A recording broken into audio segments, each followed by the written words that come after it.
I'm Bojana Jovanovic. I'm Deputy Editor-in-Chief of KRIK. KRIK is investigative media, investigative portal from Serbia, and we are investigating organized crime and corruption. My name is Olga Ceaglei. I'm an investigative journalist from the Republic of Moldova.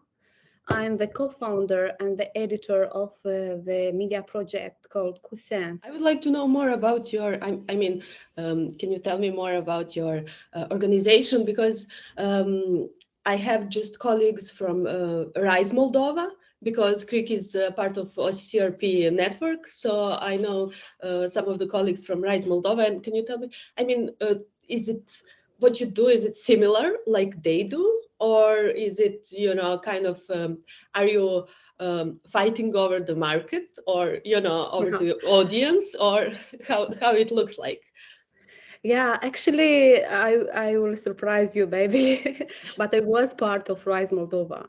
Oh, so cool. yeah, I was part of a team, I think, from the first year of the when they start the activity in 2015. I think we met to the conference at OCCRP. Really? But for sure, I chat with your two colleagues, with Elena and Stevan, probably. Stevan, Yeah, yes. yeah, editor. You yeah. guys are incredible, good, and I'm really glad I have the opportunity to talk with you. And I follow you.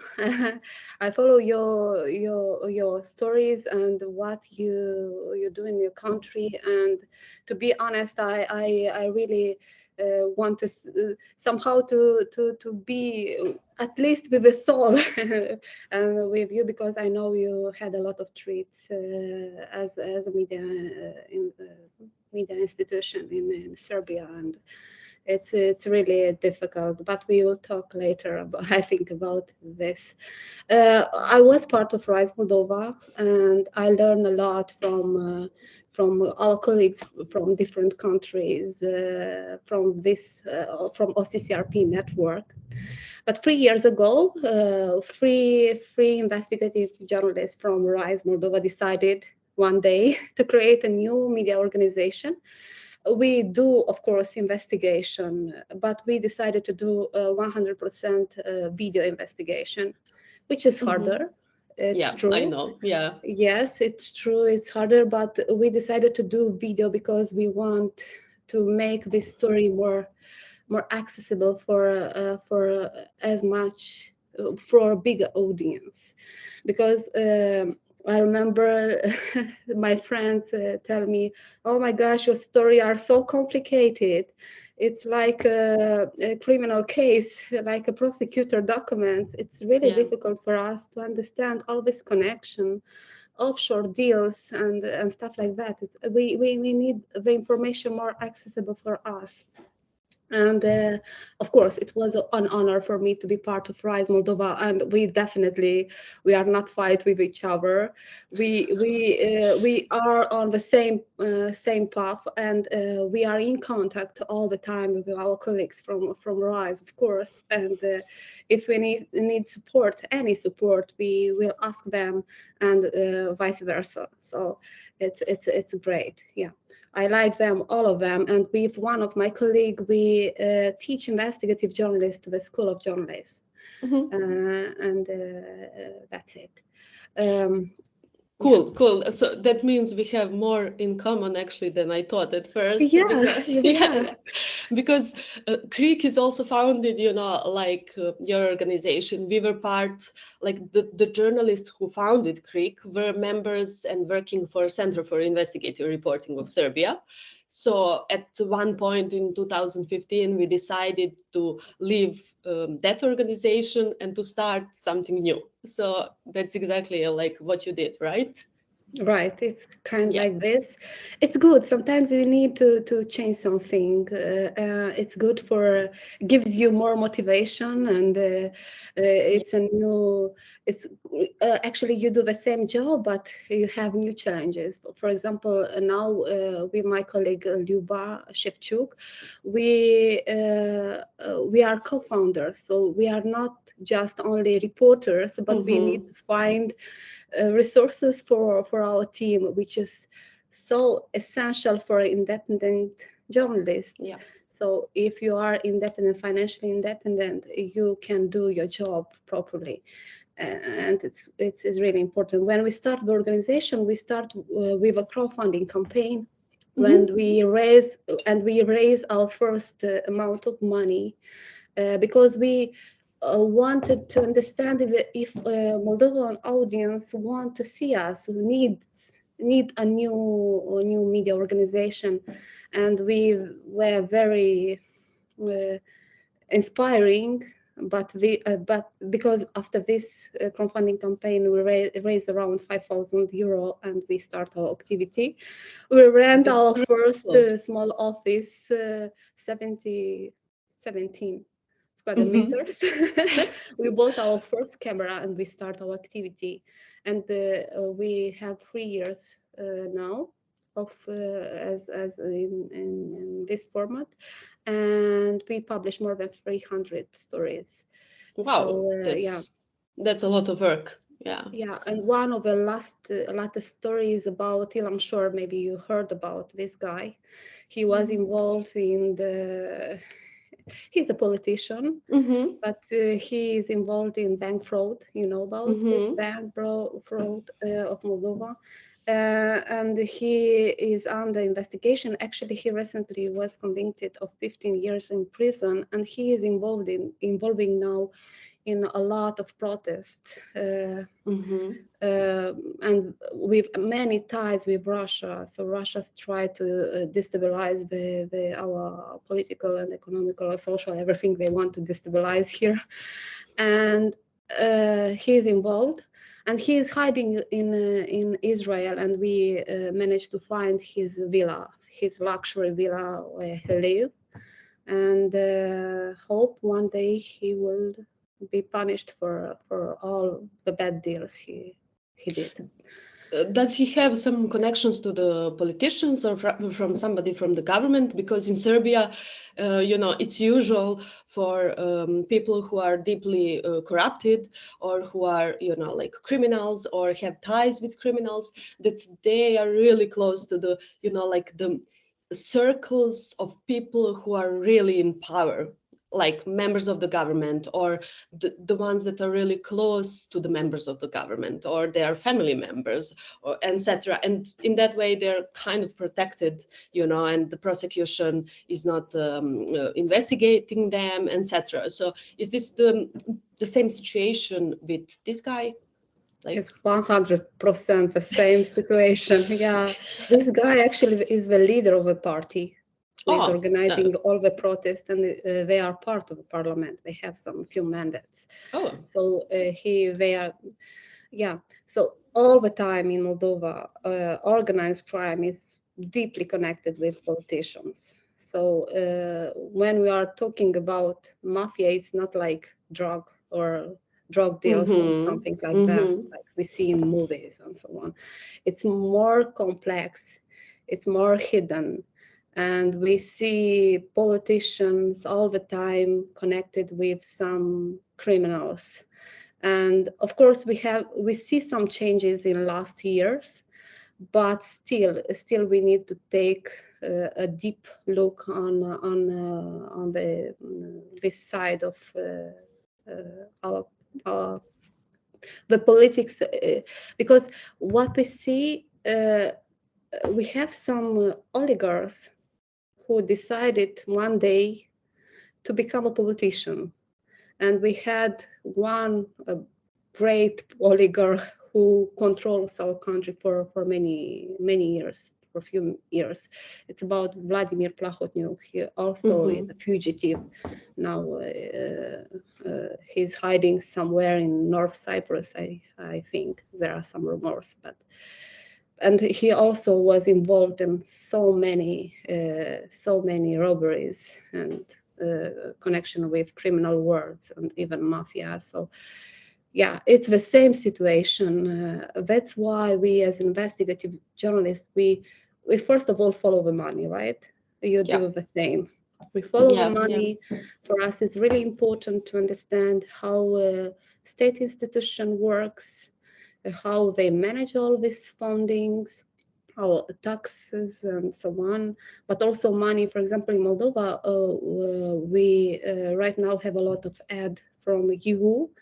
So it's important to see how the government, what they do with this money, and if they use in a proper way, and if this money, because it will be said that money are coming for support our country, because we are faced energetic crisis, the inflation go up 30%. We have the refugees crisis.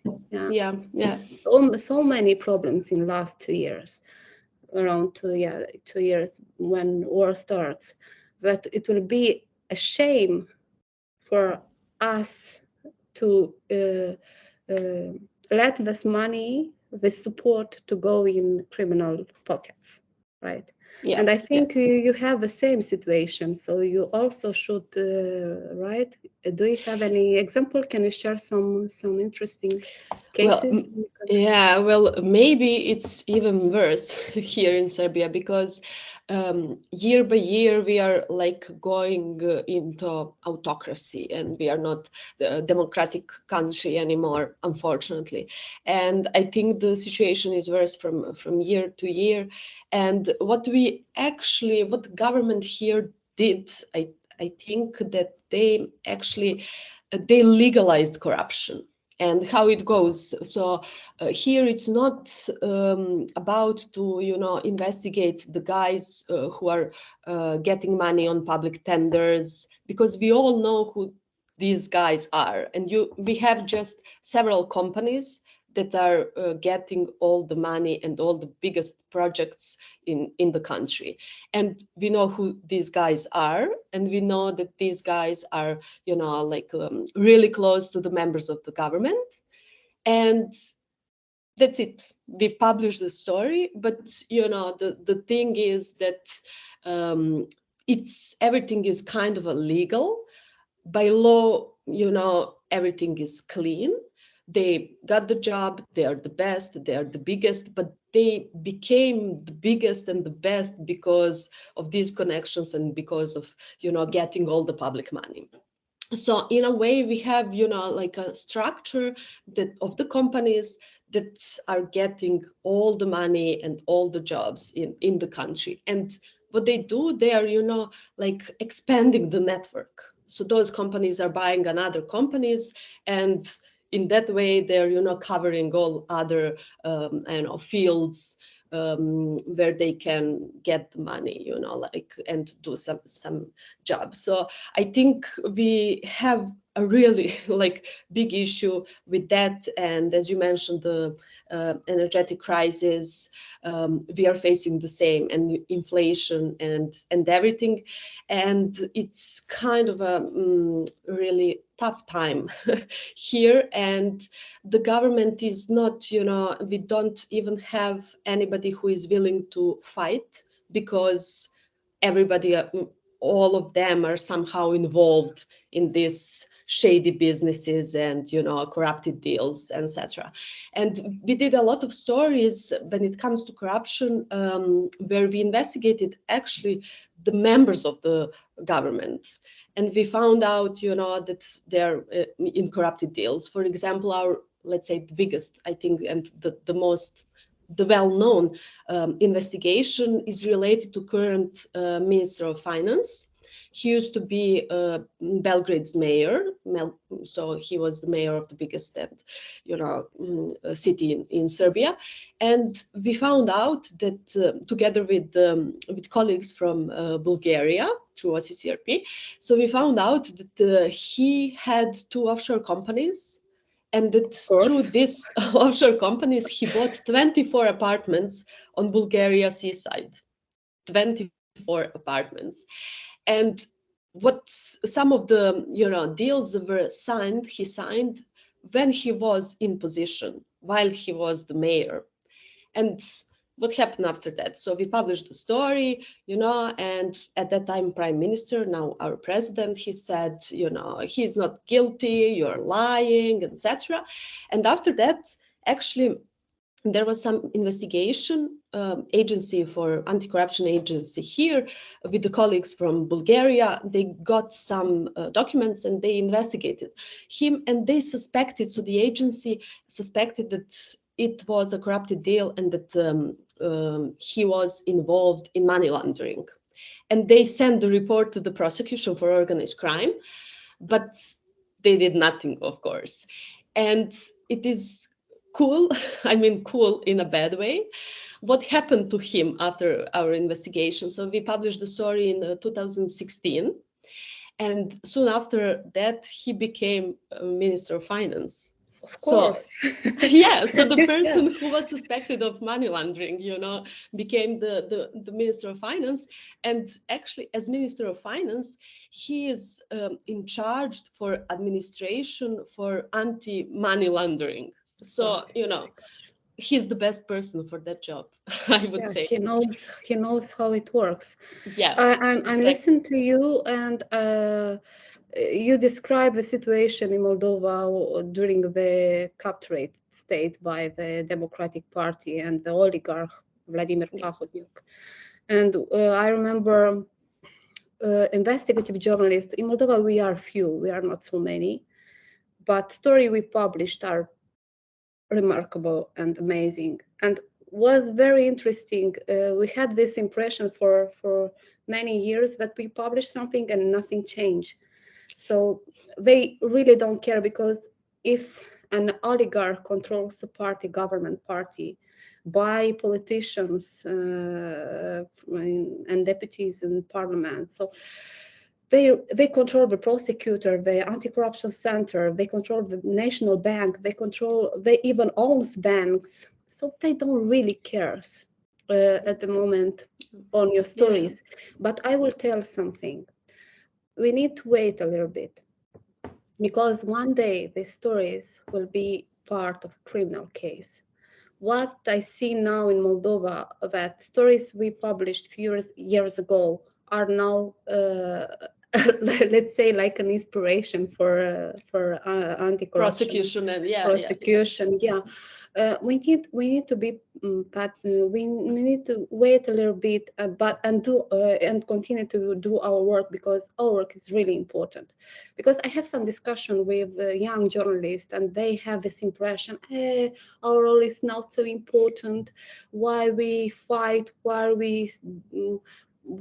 you should put us in danger, because doing investigative journalism is not easy, it's not safe in many cases.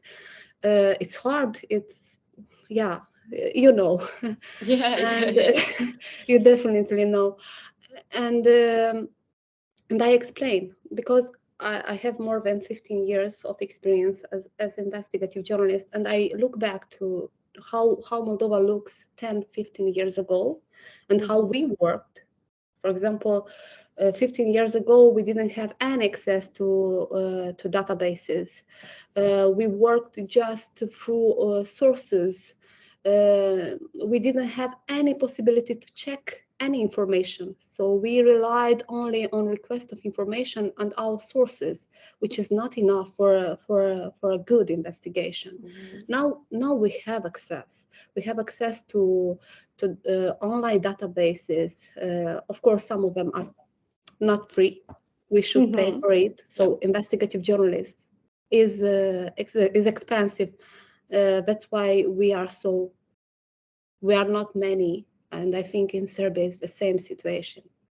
Well, I think that here the situation, it's kind of a little different, I would say. So let's say 10 years ago, or maybe 7 years ago, something like that, Serbia started opening when it comes to databases, when it comes to data of public importance. You know, we had a law like more than, actually, it was 15 years ago.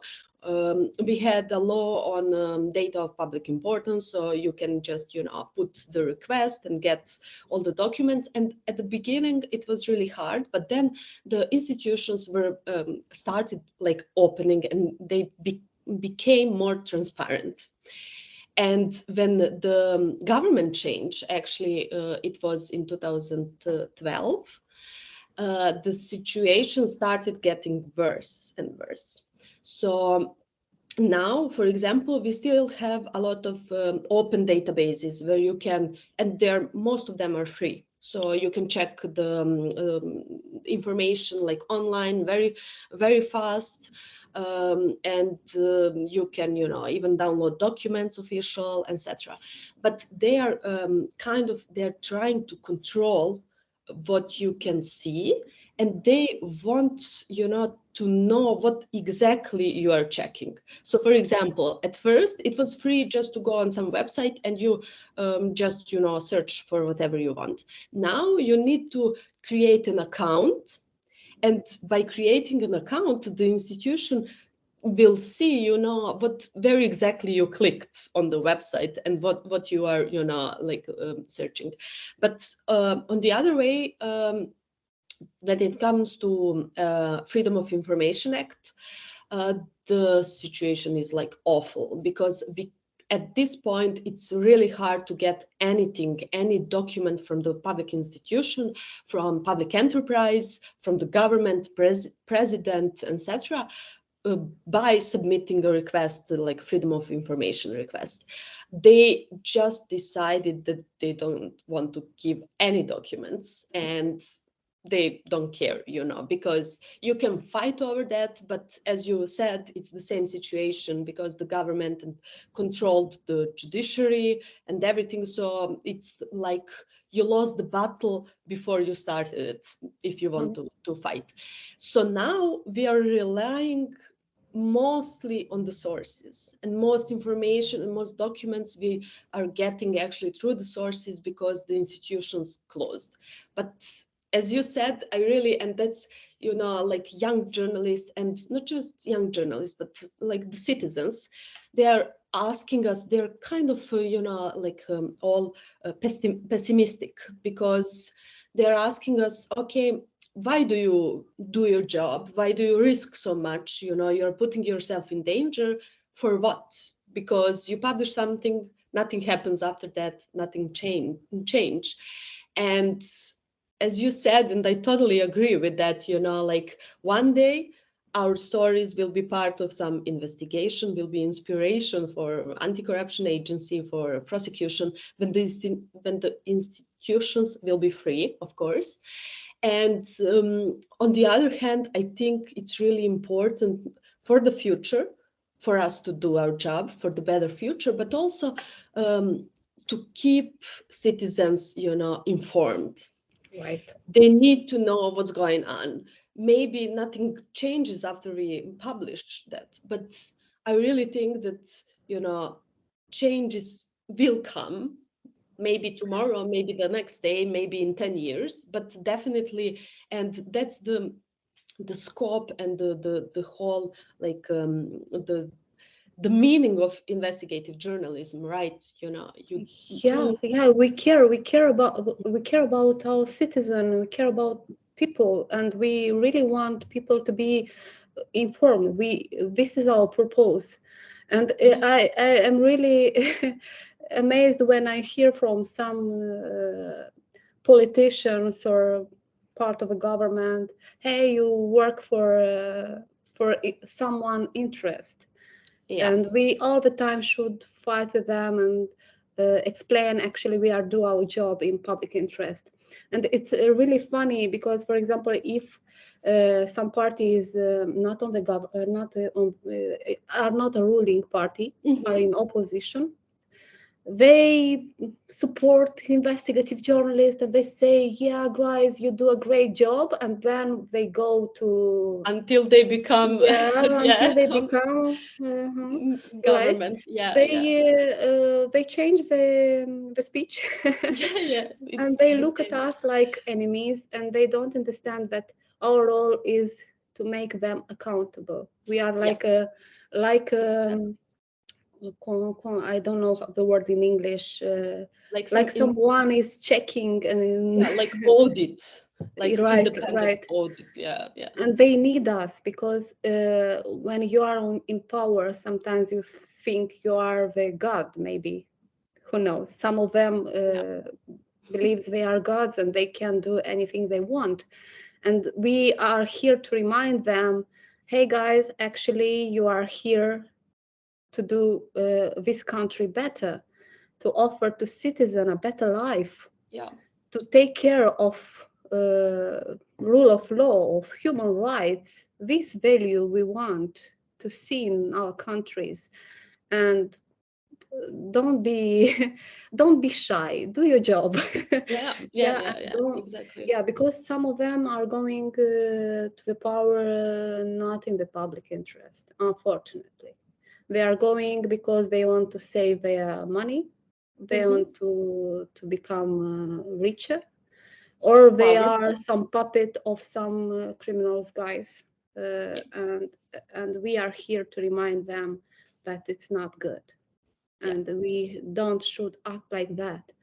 And that's why our job is important. That's why I'm an investigative journalist, because I believe that investigative journalists will change the world. I know Exactly. it sounds very, I don't know, dramatic and very romantic, but it's like that. I truly believe, and I definitely see the changes. And I see after some stories that some criminal case starts, I see law changing. I see people more active. I remember when we published 10 years ago a story, because Moldova people are not so involved. They will not comment. They will be quiet somewhere, because this is the mentality of post-Soviet country. And I remember 10 years ago when we published and share a story through social media, nobody will comment even. So Maybe no they were comment. afraid also. Yeah, In they are Serbia, afraid that's now. But now it's I see changes. People are starting to debate, to discuss about stories, to be more involved in political life, social life, economical life. They become more active, and this is great. We want people who are proactive and who care about this country. Yeah. I mean, That's why. it's the same situation here. I mean, here people are like our readers are really supportive, and it is like that from the beginning of when we founded KRIK. So it's for all these years, you know, we have huge support from our readers, the audience, and it's not just that they are commenting, they are like sharing on their social media our stories, etc., but they're also, you know, like paying us small donations, individual like donations. And it's really cool because we had a few small campaigns in which they, you know, supported us with the donation. And I can say that, you know, they see when we are in danger and when we are pressured, then the support of the readers is getting stronger and bigger and wider. So, for example, I mean, we are kind of in really bad situation here in Serbia. I mean, KRIK is often targeted by the government. They are using their media they control, like TV stations, newspapers, portals, to attack us. They're creating smear campaigns against us, you know, saying that we are spies, that we are working for some foreign interests, that we want to overturn the prime minister, the government, and etc. And they also are attacking us, saying that we are criminals, that we are money launderers, that we work for criminal groups, which is actually putting us like in real danger. And when they do that, when the government creates smear campaign, when we have prime minister saying, you know, like in public statements attacking KRIK and journalists, we have the biggest support from the readers like ever, because they feel that, you know, we are in danger. They know we are like really important as investigative journalists for the country. They know we are credible because, you know, we do stories in public interest. And they just, they create us once during one campaign. They even, wanted to make a small protest, in front of the government in support for us. And I think that's the best award a journalist can get, like when the readers truly believe you and they know that you're right and they will support you at any time. And that's really, really cool, because for example now we are facing slaps, so we have 12 like slap lawsuits, and it's the same thing, like readers know that all those guys who are suing us and companies, that they just want to silence us, and that's not good for public interest. And that's why we are getting the really big support from them, and it really means a lot. Yeah, we have the same situation with strategic Yeah. case. I remember last year we published 2 stories, and after 2 stories we received 6 requests from 6 in from the the same same person. time. In the same time we had, and for a small organization, an independent media, that mean we should close our activity, because Yeah. it's really expensive to have a lawyer. Of course, we ask for support from our partners, and we receive the support. So we are here. Still, we are here, but it's really dangerous. And they know they can use this tool, this legal tool, to attack us. Yeah. But what you're saying about your readers, it's incredible, and this is really inspiring. This is a great support for us as investigative journalists, because we know we are not alone. And in the same time, I think it's really important to be part of international organizations, organization. and unions, because the age of lone wolf is gone. Now we need to act as a pack, in not only in our country, but international, to go international, because organized crime is going international. So we are following organized crime. So we need to work together. And we have some great examples, Pandora papers. So I really love these cross-border investigations and these international, like, huge projects, journalistic, because it's really cool and powerful to see so many people working, at the same issue, at the same project. It's really, really great. Yeah. And sometimes you find in some documents in your country something related to Serbia or Bulgaria. Or I remember when I was at RISE, Miranda wrote me, Miranda. Of course. Said, hey, Olga, look, I have a document. Some Moldovan guys appear here. Can you check? Oh my gosh, and I found there so precious information. So the guy who, for them, it was just a guy from Moldova. In Moldova, it was the guy who controls a company who is owning a lot of public contracts, receive a lot of public contracts. And was investigated in Bosnia for some money laundering and stuff like that. So that's why it's so important to know journalists from different countries, because some great stories come. It was. I remember we did one story that was really cool with colleagues from Bosnia, because we had the guy. We investigated the guy who has citizenship of Serbia, but also from Bosnia, and he was traveling. He was at the one time here, and then he went there, and he didn't know that we are working kind of together, like with the colleagues in Bosnia, and he would use it as excuse. He cannot meet us. He would just say, "Oh, I'm now in Bosnia," and then our colleague from Bosnia would call him. "Okay, I hear you are here. Can we meet?" And he was like, and it was really cool, because that.